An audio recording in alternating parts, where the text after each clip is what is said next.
Waalaikumsalam warahmatullahi wabarakatuh. Ustaz, bagaimana hukumnya apabila menikah tanpa wali dari ayah kandungnya karena ayahnya sudah meninggalkan dia sejak kecil tapi masih ada sampai sekarang, cuman tidak mau untuk menjadi wali, apakah diperbolehkan dengan wali hakim? Tapi boleh, iya. Dan fungsinya bukan cuma saat menikahkan, tapi sampai memberikan solusi kalau ada persoalan di rumah tangga. Dalilnya untuk perempuan ini ada di Quran surah kedua ayat 221, posisi paling kanan sebelah atas. Kemudian kalau ada persoalan, wali bertindak di Quran surah keempat An-Nisa ayat 35, posisi paling kiri di pertengahan. Saya bacakan ayatnya.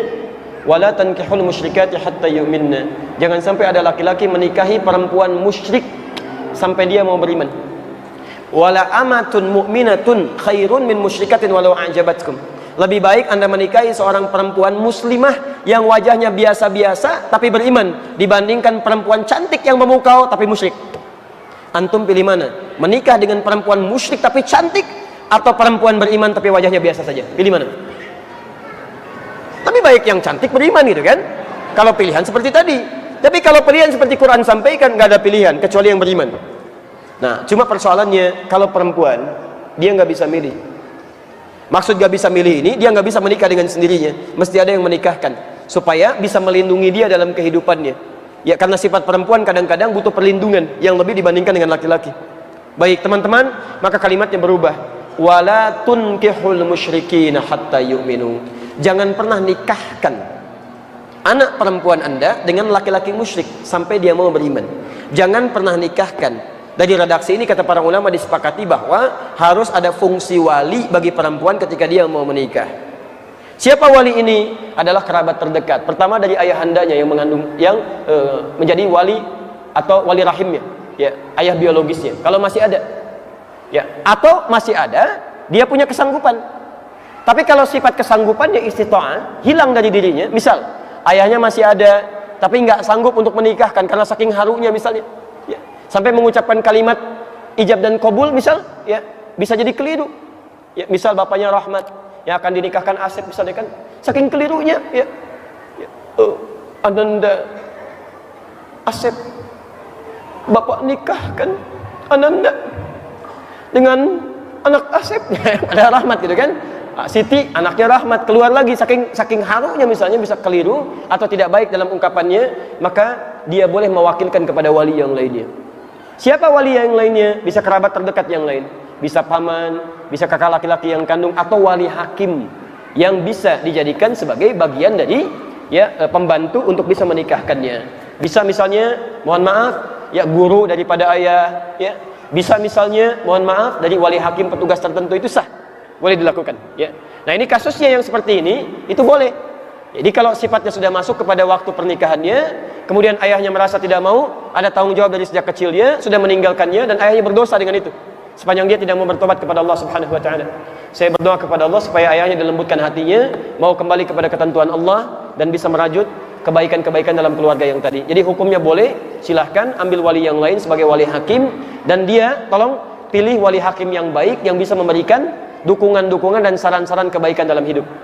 Teman-teman yang ikhwan, mohon ingat kata-kata ini, ya. Wali itu tugasnya bukan hanya menikahkan, tapi menjadi tempat untuk berkonsultasi ketika ada persoalan rumah tangga didapati. Bahkan ketika ada suasana yang luar biasa kerasnya sampai dimungkinkan terjadi perceraian, maka wali ini yang dijadikan rujukan untuk konsultasi. Ya, lihat, wa in khiftum shiqaqa bainihima fab'athu hakaman min ahli wa hakaman min ahliha. Jika Anda dikhawatirkan sifat di rumah tangga yang berat situasinya sampai terjadi perpecahan luar biasa, maka utuslah seorang wali yang dipercaya dari keluarga laki-laki atau perempuannya. Jadi intinya boleh itu dilakukan, dan silahkan berlangsung pernikahan, dan semoga Allah memberikan rahmat dan keberkahan dalam pernikahannya. Yang terakhir, mohon maaf saya harus berhenti pada yang ini, dan yang belum saya jawab insya Allah di kesempatan maghrib nanti saya sampaikan. Husnudon ayahanda orang baik, mungkin dia tidak ingin buat kecewa bibi sama paman Anda, mungkin tidak tahu di mana beliau, tanpa harus prasangka buruk dengan siapapun. Cuman kalau masalah menghalalkan pernikahan itu adalah mudah, nggak susah. Yang penting Anda sudah bersemangat untuk meminta restu kepada orang tua. Kalau belum sempat ketemu, ya lain cerita. Maka Anda bisa langsung saja datang ke hakim, walinya wali hakim. Walinya adalah wali hakim, maka hakim boleh menikahkan seorang anak gadis yang ada walinya sekalipun, dengan catatan tentunya walinya tidak bisa ditemui di mana tempatnya, atau walinya ada tapi lebih dari 2 marhalah 84 kilo. Misalnya ada orang Semarang di sini, bisa saja hakim sah menikahkannya, cuman hakim itu nggak boleh gampang menikahkan, harus kasih nasihat. Kenapa kok bapakmu tidak kau panggil misalnya. Sang anak gadis berkata, saya sudah panggil abah saya. Biarkan kalau kucing ya, panggil sudah ketemu ya tidak apa-apa, maka hakim menikahkannya. Nanti ada lagi namanya muhakkam tahkim. Anda mengangkat orang, Anda dengan suami mengangkat orang yang Anda percaya dari orang yang ahli sholah, orang baik, Anda serahkan urusan Anda kepada muhakkam, maka dia akan menikahkannya. Di saat apa itu walinya tidak ditemui di mana rimbanya, atau wali itu adalah di tempat yang jauh dari, lebih dari 2 marhalah. Tapi waspada, fikih nggak cukup, nggak pakai akhlak merusak. Jadi kalau hanya ustadz ingin menghalalkan pernikahannya seseorang, gampang. Kau pergi dari sini ke Surabaya sana, dari Cirebon Surabaya, di sana boleh dinikahkan. Nah ini kan ngajari nggak bener. Misalnya kalau ada anak gadis dari Surabaya datang sini, Buya saya pengen nikah, gimana? Buya saya angkat sudah ditahkim misalnya, sah-sah saja secara fikih. Cuman kenapa kau tinggalkan bapak ibumu? Harus gitu dong nasihat. Jadi masalah menghalalkan pernikahan sangat mudah. Cuman kita harus tahu keridhaan orang tua adalah penting. Jadi Anda langsung saja nikah. Kalau kurang jelas nanti datang, nanti beres. Insya Allah datang ke pondok akan diurus, beresin nanti. Insya Allah ya. Secepatnya nikah. Pintu halal cepat dibuka. Jangan ditunda-tunda. Kalau belum malam ini saya akadkan. Mana calonnya? Jangan tunda-tunda, beres nanti. Gampang diatur, caranya gampang. Ada wali, nanti ada ini. Hadis 833 dari Abu Burda bin Abu Musa dari ayahnya, beliau berkata, Rasulullah SAW bersabda, la nikaha illa biwali. Tidak ada nikah kecuali dengan wali. Dan ini hadis sahih, diriwayatkan Ahmad jilid 4 halaman 394, Abu Daud jilid 2 halaman 229, At-Tirmidzi jilid 3 halaman 410, Ibnu Majah jilid 1 halaman 605, Ibnu Hibban jilid 9 halaman 390, dan ini juga disahihkan oleh Syekh Al-Albani dalam Al-Irwa jilid 6 halaman 235. Hadis ini jelas sekali, tidak boleh wanita menikah tanpa walinya, dan wali adalah ayah kandungnya ya. Kalau ayah tidak ada, baru boleh saudara-saudara ayah, saudara-saudaranya si dia calon mempelai perempuan ini, ataupun kalau dia janda punya anak yang sudah balik, maka boleh ke anaknya. Hadis setelahnya ya, itu sama dengan tentang masalah wali 834 dari Aisyah radhiyallahu anha, beliau berkata, Rasulullah SAW bersabda, ayyuma imra'atin nakahat bighairi idni waliyuha fanikahuha batil, fa idza dakhala biha falahal mahru bimastahalla min farjiha, fa idza ishtajaru fasultanu waliyyu wan la waliyalah. Siapapun wanita yang menikah tanpa izin walinya, ayah kandungnya, maka nikahnya batal pernikahan itu. Jika lelaki itu sudah terlanjur mencampurinya, sudah terlanjur ada hubungan biologis, maka si istri berhak mendapatkan maharnya, karena dia si suami telah menghalalkan kemaluannya. Dan jika mereka berselisih, maka penguasa adalah wali bagi orang yang tidak ada wali baginya. Hadis ini diriwayatkan oleh Abu Daud jilid 2 halaman 229 dan Tirmidzi jilid 3 halaman 410, Ibnu Majah jilid 1 halaman 605, Ibnu Hibban jilid 9 halaman 384. Hadis ini menjelaskan tidak boleh menikah wanita tanpa wali, dan sudah saya pernah jelaskan teman-teman sekalian, kalau janda pun tetap harus izin wali, sampaikan ke wali. Pernyataan yang sering disebarkan di tengah-tengah masyarakat kan pendapat Abu Hanifah boleh menikah tanpa wali, itu pendapat yang lemah sekali dari Abu Hanifah, gitu kan? Yang beliau sendiri kalau tidak salah punya pendapat lain yang memang harus ada wali. Tapi disepakati oleh jumhur ulama, hadis ini hadis sahih tentang masalah wajibnya ada wali, baik janda atau gadis. Cuma bedanya nanti kalau gadis ditanya oleh walinya, mau menikah enggak? Ayah mau nikahkan kamu sama fulan. Kalau dia diam saja, itu sudah cukup bahwasanya dia setuju. Kalau janda harus dia nyaut. Ya. Kau menikah sama ini? Iya, saya mau. Seperti itulah. Itu dijelaskan di hadis setelahnya di 835. Diriwayatkan dari Abu Hurairah radhiyallahu anhu bahwasanya Rasulullah SAW bersabda, la tunkahul ayyimu hatta tusta'mar wa la tunkahul bikru hatta tusta'dhan. Qalu ya Rasulullah wa kaifa idnuha? Qala an taskuta. Hadis ini riwayat Bukhari jilid 7 halaman 23, Muslim jilid 2 halaman 1036. Yang artinya janda tidak boleh dinikahkan hingga dimintai pendapatnya. Dan anak gadis tidak boleh dinikahkan hingga dimintai izinnya. Ya. Minta izin, ya ayah mau nikahkan kamu sama si fulan. Kalau janda memang diminta pendapatnya, ada si fulan yang mau dinikahkan, mau enggak? Gitu. Para sahabat bertanya, wahai Rasulullah, bagaimana izinnya kalau perawan itu? Beliau menjawab dengan diamnya. Atau dengan dia diam berarti dia sudah setuju.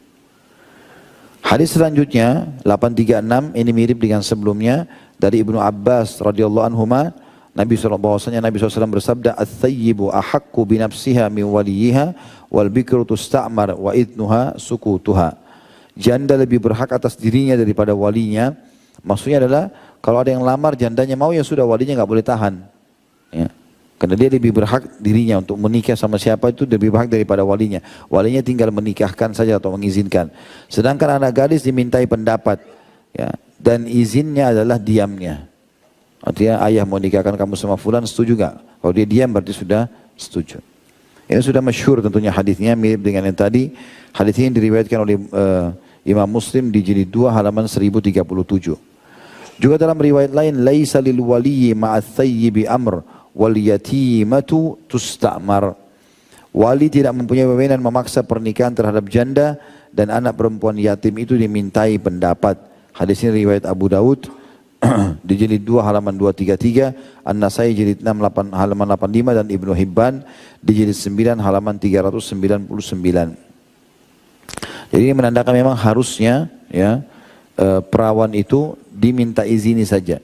Ya, sebagian ulama ada yang mengatakan boleh ayahnya menikahkan dia. Nah, kemudian baru disampaikan. Ya, kalau dia ayah anaknya tidak setuju, ya maka dipisahkan. Itu pernah terjadi pada seorang yang masyhur, anak mantunya Abu Hurairah radhiyallahu anhu. Anak mantunya namanya Sa'id bin Musayyab. Sa'id bin Musayyab pernah menikahkan anaknya sebelum menyampaikan sama anaknya. Dia nikahkan dengan muridnya, kemudian dia pulang lalu dia sampaikan kepada anaknya, kalau saya sudah nikahkan kamu sama ini.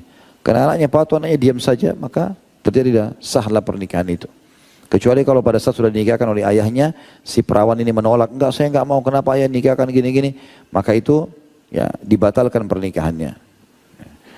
Kalau janda memang dia lebih berhak. Kalau misalnya si ayah untuk perawan masih bisa milih, nah enggak usah sama itu, sama ini aja.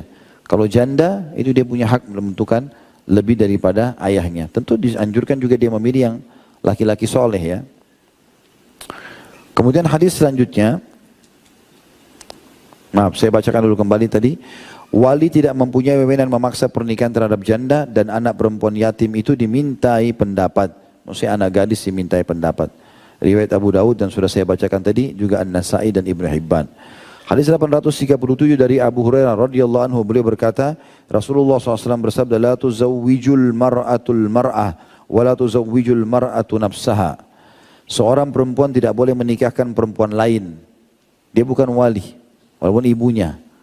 Tidak boleh dia menikahkan, harus yang menikahkan laki-laki. Dan seorang perempuan tidak boleh menikahkan dirinya sendiri. Hadis ini riwayat Ibnu Majah dan Darul-Qutni, sedangkan para perawitnya thiqah. Perawitnya atau periwayatnya semua thiqah atau terpercaya. Hadis Ibnu Majah jilid 1 halaman 606 dan Darul-Qutni jilid 3 halaman 227. Hadis ini jelas sekali bagaimana seorang wanita harus dinikahkan oleh walinya, ayahnya atau laki-laki dari pihak keluarganya. Sementara dia tidak boleh sama sekali dinikahkan oleh perempuan atau dia menikahkan dirinya. Ini tidak sah. Kalau laki-laki kan antum pergi ke satu negara atau satu kota terus mau menikah. Orang tua kita misalnya di Indonesia, kita lagi ada di Amerika. Sekarang kita mau nikah. Biaya pemberangkatan besar segala macam. Lalu kita datang melamar, diterima lamaran. Kita langsung menikah. Tidak ada wali pun, tidak ada masalah kalau laki-laki. Dia boleh menikahkan dirinya sendiri. Tapi kalau perempuan tidak boleh. Ya, dia harus ada walinya.